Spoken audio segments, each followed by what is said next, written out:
Welcome back once again to howtocookgreatfood.com. If you haven't already, please click that button and subscribe to our channel. Beetroot and chickpea salad on the menu today.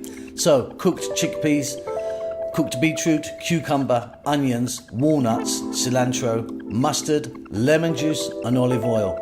Simply get a mixing bowl and get all your lovely veggies right in there. Those walnuts make a big difference. Give that a mix.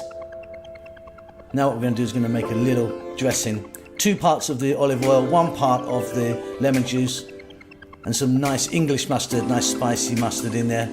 Salt, pepper, give it a mix, pour it on. It's done. It's delicious. Hope you enjoy that. Don't forget to subscribe to our channel. See you soon. Lots of love.